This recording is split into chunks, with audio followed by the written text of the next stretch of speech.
finally here. Cold breeze in the air, a warm fuzzy feeling inside us all the snow on the ground.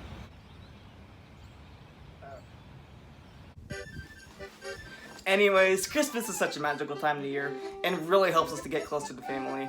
To help celebrate and live this day to the fullest, I like to think about the thing we all remember for Christmas. The launch of the Wii!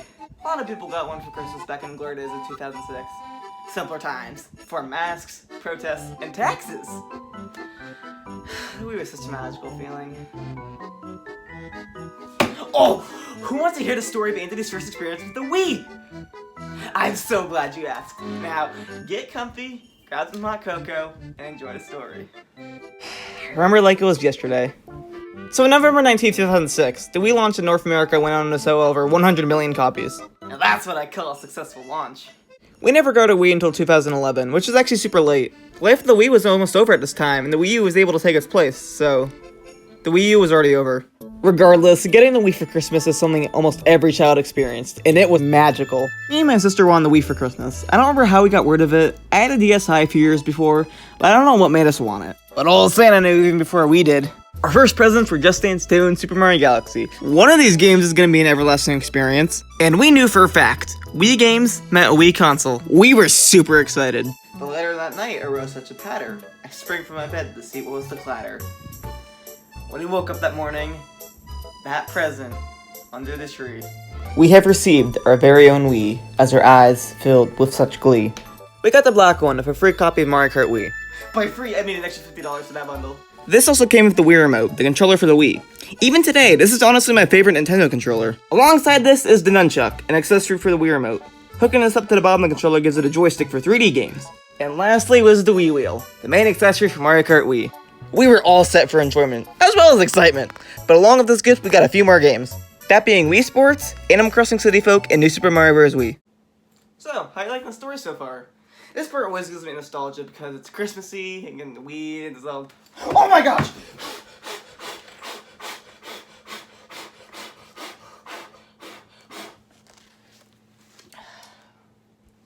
That was a close one. Now, you can never leave a fire unattended because we can't have that happening, especially on Christmas. It was 60 degrees. Anyways, where was I? Oh yeah, it's always such a magical feeling to get a console on Christmas, and this memory still lives with me to this day. I had the most enjoyment in Super Mario Galaxy, however, all these games are great. Upon setting up this console, we come to the Wii menu. This is still magical. The Wii is operated with motion controls, this meant you had to take the Wii remote and point at the screen to select your options. You use it to access settings, games, and other features. Starting off, let's check out the Mii Channel. This is a game on its own. You create your own Miis to use in other games. You can make family members, friends, or anyone you want. My sister loved the very harsh amendment to only allow family Miis to live in the Mii Plaza, the place you created Miis hang out around in. The non-related Miis get sent to the Mii Parade, where they are sentenced to run for all eternity, which I'm pretty sure is a fate worse than death. Poor Santa. He's the only survivor. The rest is seen to be deleted. It's really scary, actually. Back to the plaza, we can arrange our Miis to align, send them to a friend, or straight up store them in your Wii remote. You can honestly spend hours on this channel. Also, these are called channels because the home screen is set up like a TV, where you select different channels. The Wii is meant to be targeted to literally everybody. Next up is the photo channel. I never really spent that long on this, but basically you can connect the SD card into the Wii and decorate your pictures. Yeah, I never used this one. I wasn't very smart at all back then, so let's just move on. The forecast channel. You can view the weather. This no longer works, so I'm unable to see what I once noticed here. And the news channel. This doesn't work anymore either. Thank gosh! Then next we have the Nintendo channel. I strangely recall using this one a lot. From what I can remember, it was a way to view trailers from upcoming Nintendo games. But the thing I mainly used was this one setting that allowed you to play demos on your DS via the download play. What? It was the only way for me to play Sonic without making a fool of myself. And lastly, we have the Wii Shop Channel, your key to downloading new channels and really bad games. I use this to download a couple virtual console games, go to the real store and purchase points cards. Yeah, I kinda miss these. Though what I do think is kinda weird is that instead of using regular money terms, they used points. I guess they're trying to simplify it a little bit by saying, oh, this is how many points you have. Who knows how many points you have left by just saying how many points you have left? If you say how much money you have left, that's a lot easier. I don't know. This sadly shut down in January of 2019, and since isn't functional. Well, since I talked about all the channels the Wii has to offer, let's take a look at all the games we got for Christmas 2011. So start with Just Dance. I mean, it's fun. I don't think there's anything I can say if I get copyrighted. It's fun to play in a group. Oh, there's no Frozen songs. That's right, this game is good! Super Mario Galaxy. I'll try my best to not talk about this game for an hour, but this is my favorite Mario game, and one of my favorite games of all time. It's such a magical game, filled with charm, amazing music, amazing music, and brilliant storytelling. The game starts off with Mario getting an invitation to the Star Festival, an event that happens once every 100 years. Mario better hurry. That's an event that only happens once in a lifetime. Peach also mentions there's something really important she wants to show him. So Mario runs along and gets to the castle grounds. But just when it seems like a party, Bowser jumps in and freaking destroys everything. He blows up buildings and freezes toads and crystals. He swoops down with his airship to Peach's castle and calls in a freaking UFO to cut out the ground of the castle, tie chains to it, and lift it in space. I think something's in this cocoa. As Mario tries to save Peach, Kamek comes in and just blasts them away. He then gets rescued by a mysterious light and is sent to a peaceful planet. We are then asked to play tag, and this music is beautiful. See, my favorite thing about Mario Galaxy is its atmosphere. No other Mario game in the series captures the sense quite like Galaxy, and it was absolutely breathtaking. We are then introduced to Rosalina, and she asks Mario's help. She too was attacked by Bowser and lost her ship's power. If we are able to return each power star to her, her ship will have enough power to catch up to Bowser. Now the game is on! Completing each level rewards you a star. The more stars you have, the more levels you unlock. These levels are all filled with magic. Good Egg Galaxy, Space Junk Galaxy, Beach Bowl Galaxy, Gusty Garden Galaxy, Toy Time Galaxy, Melty Molten Galaxy. They're all so good! Each level is filled to the brim with fun challenge, amazing music, and several memories. Once we get enough stars to make it to Bowser, Rosalina's ship transforms into a comet and we blast through Bowser's forces as Mario works through one last challenge. Get through Bowser's own galaxy and rescue Peach. This fight is pretty cool and has helped with its dramatic orchestral performance. After defeating him, you toss him right into his sun as he's engulfed into flame. Okay. However, this is when things get crazy. After Bowser's defeated, his galaxy starts collapsing and creates a massive supernova that sucks everything into it. The castle is absorbed, Rosalina's ship is absorbed, and the airships just get ripped apart. Just before Mario gets sucked in, all the Lumas sacrifice themselves and plug the black hole to rewrite existence. Rosalina then explains that when Lumas die, they become stardust and create new planets. The cycle of life repeats, but not quite the same way. She then assures, we'll see. Mario then wakes up back on the castle grounds with Peach and Bowser as everything is back to normal. He then welcomes the brand new galaxy as credits roll. I can go on and on about this game, but that'll be another day. Plus, we still have so much more to talk about. Now we have Wii Sports. Even if you never owned a Wii, you've played this game before. Wii Sports is the game everyone got with their Wii. And if it was bundled in, it came with this little CD case. We never got that. We got Big Boy case. Anyways, Wii Sports is meant to show off what the Wii Remote can do. Select your Mii and you have 5 different sports to play. First is tennis. Like I said, it was meant to show off what the Wii Remote is capable of. But you can play this fine by shaking the Wii Remote like a helicopter. Then we have baseball. This was always one of my favorites. Swing the bat to hit the ball. However, unlike in real baseball, the base you land on is determined by the amount of time it takes for the catchers to get the ball. Also, if you're pitching, you can change how you throw the ball by holding down certain buttons. Just spam screwballs and you'll be fine. Bowling was everybody's favorite, just ask everybody. Throw the ball and try to get a strike. This was always that one game we played constantly.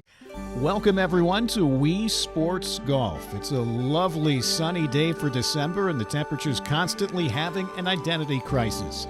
Starting out our first player and, why do they keep letting this doofus play here? Can't you see this fairway's for the big shots? What do you mean? I haven't even swung yet. We can't let you in our headquarters unless you can score under par.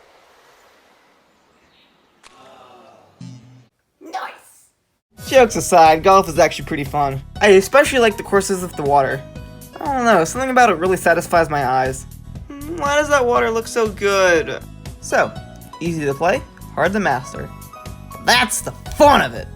Boxing is the most complex sport in the game and it really requires expertise. You want to punch the opponent and try to get a knockout. I have no clue on a better way to word that last sentence. And you also want to duck and try to dodge some of the incoming punches. So those are all the sports Wii Sports has to offer. There are actually 2 more modes, training and fitness. Training was all about playing 3 different sections to each sport to help you get the hang of it. Fitness is completing certain sport missions to show your fitness age. It was never really that accurate, but it sure was funny. Animal Crossing City Folk was my second Animal Crossing experience, and I remember having a lot of fun with it. If you don't know what Animal Crossing is, I'll do my best to explain it, but it's really hard. Basically, it's a life simulator where you can earn bells, buy furniture, to decorate your house, pay off your bills, and befriend sentient animals. Yeah, I need to stop drinking this cocoa. The game starts off with your character on a bus moving to your new town. One of your bus buddies sits next to you and asks you some pretty personal questions such as, what is your name? Are you a boy or girl? Where are you moving to? These seem pretty sketchy at first, but this is just meant to set up your character. Once we are dropped off, we pick our house and are forced into immediate debt by Tom Nook. You sorta kinda pay it off, not really, by doing some chores for him. Once we finish, we are able to visit the city. Here we have a theater, overpriced rich folk store, auction house, which I never knew what it was for, a barber shop, and a fortune teller shop. These were all pretty cool, and recall weirdly waking up at 5 in the morning and visiting this area even though everything was closed at this time. This isn't the best Animal Crossing game, but it was still a fun time. Next game on our list is New Super Mario Bros. Wii, and this game was important for being the first mainline co-op Mario game. That's right folks, up to 4 players could tackle this adventure, and in my opinion, the game with the best design worlds. I mean, it's no DS, but I certainly think it's better than Mario Bros. U. So the game starts with Peach having a birthday party. Invited to the party are Mario, Luigi, Yellow Toad, and Blue Toad. Funny detail too, apparently these toads are named Alagold and Buckenberry. Let me guess, Raging Red, Pungent Purple, and Green Apple. A cake gets scooted along, and Bowser Jr. with the Kooplings pop out and smash the cake onto her as they carry her away. Go save her. It's your standard get to the flag and beat the level kind of Mario we all know and love, but today we're kind of tired of. I mean, I wouldn't mind more New Super Mario Bros. Games, but this time the game was phenomenal, even bringing back the Kooplings from Super Mario World. The Kooplings back as bosses was pretty cool, and this final Bowser battle was awesome. But this was kind of when the New Super Mario Bros. Games started to fall. DS had complete original bosses. Every game after this one just had the Kooplings. But it's still a great game to play for a couple hours, I can't complain. Also, this Bowser Jr. mini-boss, best fight in the game. The last game we were gifted with. The one that was bundled with our console, Mario Kart Wii. This is my favorite Mario Kart game, often competing with Mario Kart DS. I was in love with this game. This was the first to introduce bikes along with 12-player races. People still play this game for hours, specifically in the modding community, and I'm not one of those people. Wrapping presents is easier. The game was meant to be played with the Wii wheel, however I never liked this controller. I usually just stuck with the nunchuck. This game is home to, in my opinion, the best Mario Kart roster. It's got quality and quantity. What do you have, Mario Kart 8? That's what I thought. We also have different struttering options. I don't know, that's what I've always called drifting. So you have automatic and manual. If you pick anything other than manual, you do not exist to me. Then after that, we select the track, and oh boy, Moo Moo Meadows, Toad's Factory, Coconut Mall, Wario's Gold Mine, Maple Treeway, Grumble Volcano, Bowser's Castle, Rainbow Road. All amazing tracks to an amazing game. Even if you're not as good in the game, this is still one for everyone. There's room for casuals and hardcore racers. Unless you use automatic struttering, just stay on the sidelines. The Wii was truly a magical part of Nintendo's gaming history, and one of my favorite childhood memories. Nintendo is still amazing when it comes to their gaming consoles, but nothing will ever come close to the charm of the Wii. The games, the Miis, and just the little things thrown in too. I will always cherish the system, especially during the holiday season. And it just goes to show that anything can give you a happy memory that you'll forever remember. And for me, that's this. So with the Christmas season finally upon us, try to find your happiest memory. Share it with others. We're a lot more similar than you may think. So with all that aside, thanks for listening to my story. I'll get back to having more memories with the Wii. Have an amazing Christmas, and I'll see you guys in the next one. Yes! A very Merry Christmas indeed! My master plan is almost complete. Get ready, Anthony. Your end will soon come.